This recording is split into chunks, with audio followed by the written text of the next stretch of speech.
In this video, we are going to study about the phalangeal bones. The total number of phalangeal bones are 14, 3 for each of the medial four fingers. The medial four fingers has 3 phalanx, whereas the thumb has 2 phalanx. Each phalanx is a miniature long bone which has a diaphysis and an epiphysis which is directed towards the base.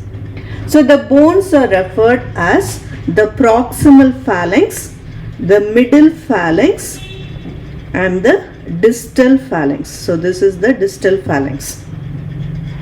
Each phalanx presents proximo-distally. So this is the base of the phalanx and this is the shaft or the body of the phalanx and this is the head of the phalanx.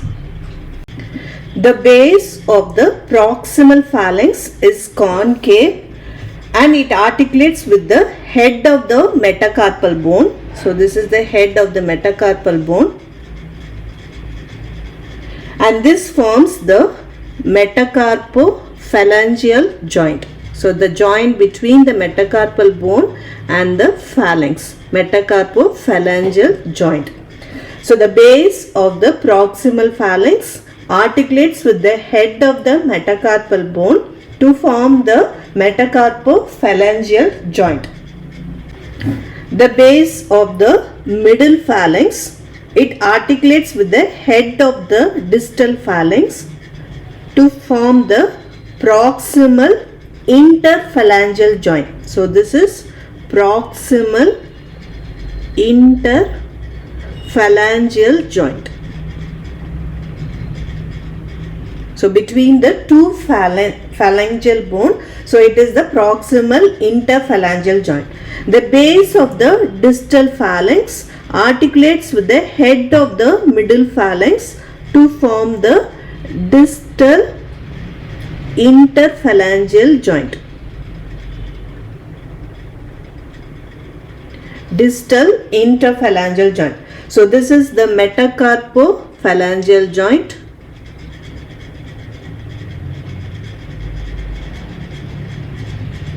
And this is the proximal interphalangeal joint and this is the distal interphalangeal joint.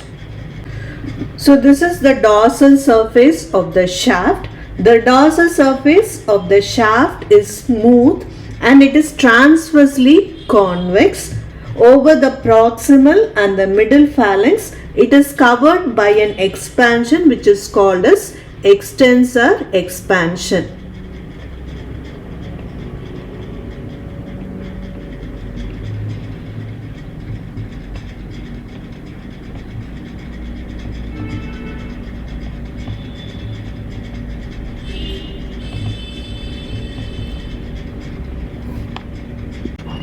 The palmar surface of the shaft, it is gently concave from above downwards and opposite to the proximal and the middle phalanx, it is limited at the sides by a sharp margin which gives attachment to the fibrous flexor sheaths.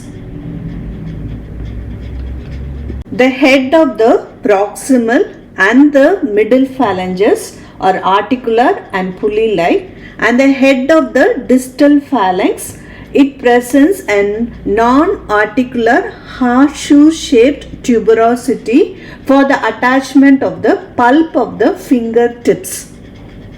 The dorsal surface of the tip of the distal phalanx is smooth and it is covered by fingernails. It is easy to identify the proximal, middle and the distal phalanges, but it is not possible to determine their size. Next we'll see the attachments of the distal phalanges of the medial four fingers.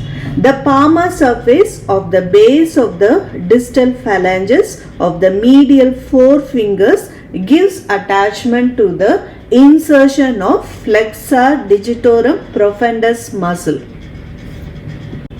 The dorsal surface of the base of the distal phalanx gives insertion to a slip of the dorsal digital expansion. Next we'll see the attachment of the distal phalanx of the thumb.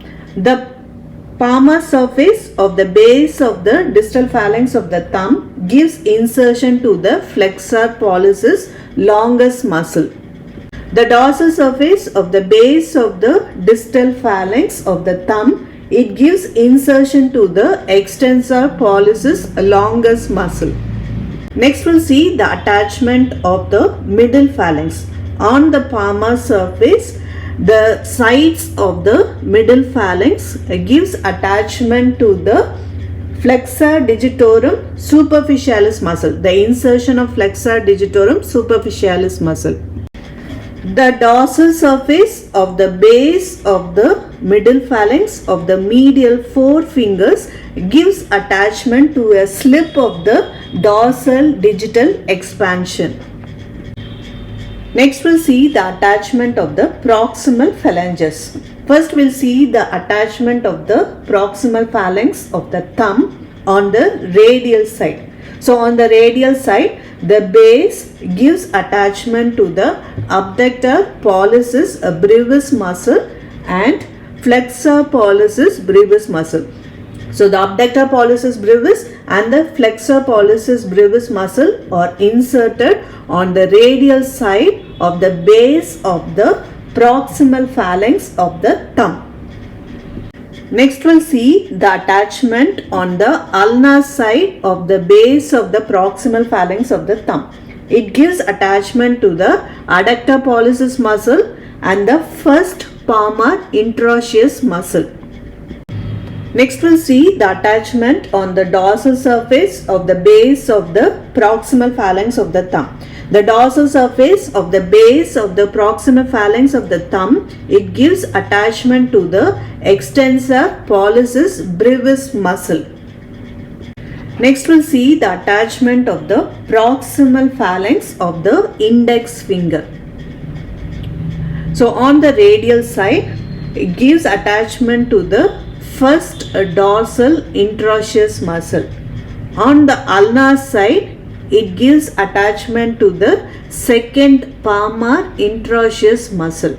So on the radial side, it gives attachment to the first dorsal interosseous muscle, and on the ulnar side, it gives attachment to the second palmar interosseous muscle. So this is dorsal and this is palmar.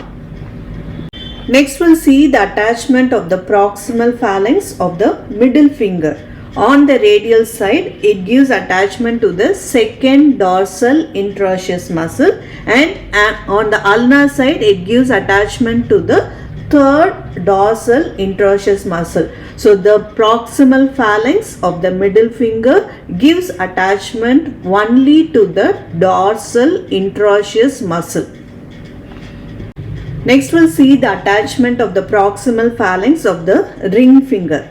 On the radial side, it gives attachment to the third palmar interosseous muscle, and on the ulnar side, it gives attachment to the fourth dorsal interosseous muscle. So on the radial side, third palmar interosseous muscle, and on the ulnar side, fourth dorsal interosseous muscle.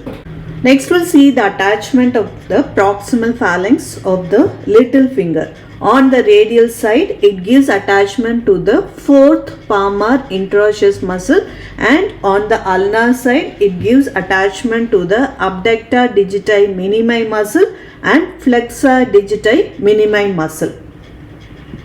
The lumbricals, the extensor indicis and the extensor digiti minimi are not directly attached to the proximal phalanx because they enter in the formation of the dorsal digital expansion. Next we'll see the axial line of the hand.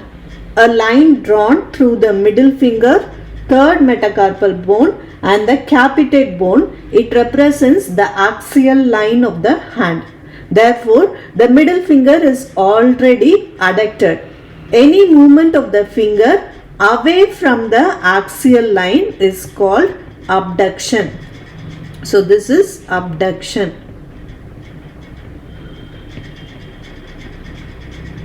And any movements towards the axial line is called as adduction.